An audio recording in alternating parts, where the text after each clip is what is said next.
In Nigeria, a contract of sale in real estate is very important for both the buyer and the seller because this would ensure a smooth transaction process.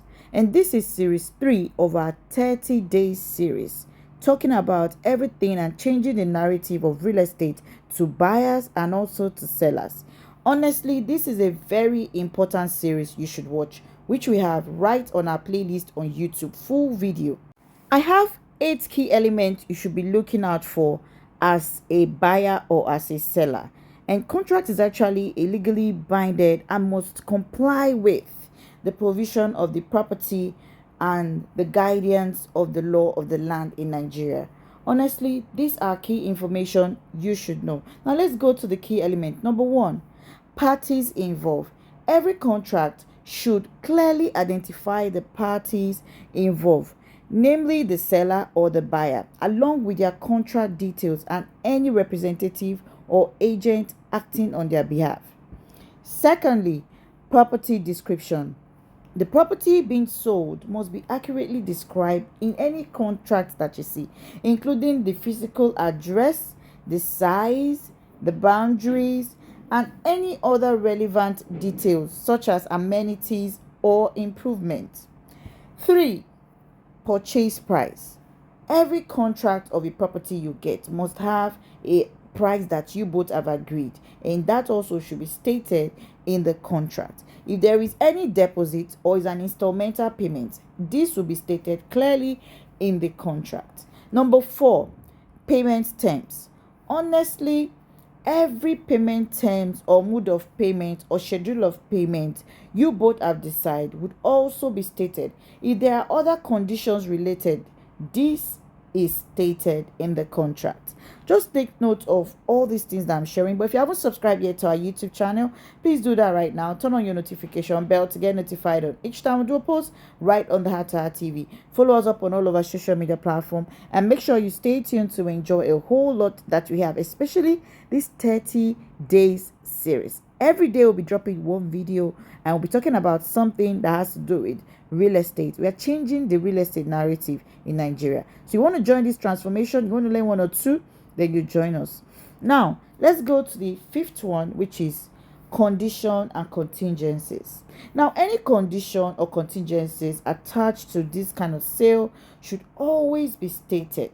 Honestly, now if there's a condition for, okay, there are some consideration on payment terms, this should also be stated in the contract of sale.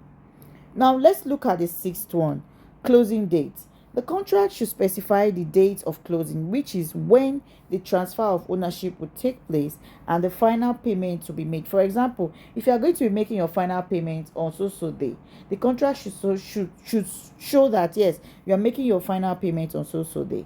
If there's going to be a transfer of ownership, the contract should also state this. Now, number 7, title and document. The seller must actually provide clear title of the property, or if the document of the property is like survey and deed, the seller is supposed to be able to show you if you really want to see this. Okay, but let me tell you a typical Nigerian real estate developer. It will tell you that no, it is not going to show you via email or messages, and that's because sometimes some of these people will get this information, they go behind them and try to, I don't know, maybe deal with where they got their land from or something, which sometimes is always very complicated. So what they do is this: once you as a client want to run some search about a property, they just invite you to the office so that you can see the particular documents that the property has. So please take note of this. Now let's go to the 8th one on our list. I think I should give you 9, right? Yeah. And I always want to do short video because this particular series, I want it to be as short as possible. Now, the 8th one we have is liabilities and indemnity clause. This is very, very important because this clause must be inside your contract. Every contract that has this clause is a good contract. Every contract that has indemnity clause means it has a clause protecting the buyer, protecting that person that has the money. So please take note of this in case there is any dispute later or future claims, you are able to use your indemnity clause as a warranty for you. Please take note, every kind of contract you get, there should be something standing in for you.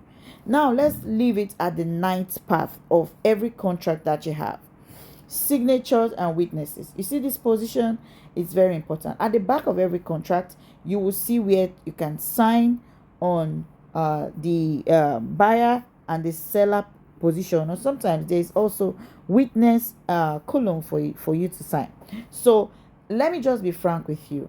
Most people do not know that when you get a contract or so, you're supposed to even put your initials on all the pages, so that there won't be any changes or anything. Even if there is, they know that, oh, you actually put your initials. So it's essential for both the parties, the buyer and the seller, to carefully review a contract and seek very professional advice before going into this kind of contract.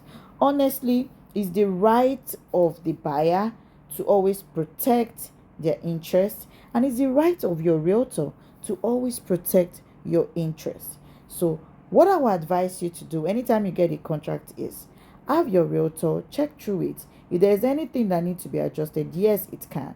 Remember, we are going on a 30-day series. If you like this, remember to do a thumbs up by liking this, but join us for other days. Don't miss out. Yeah.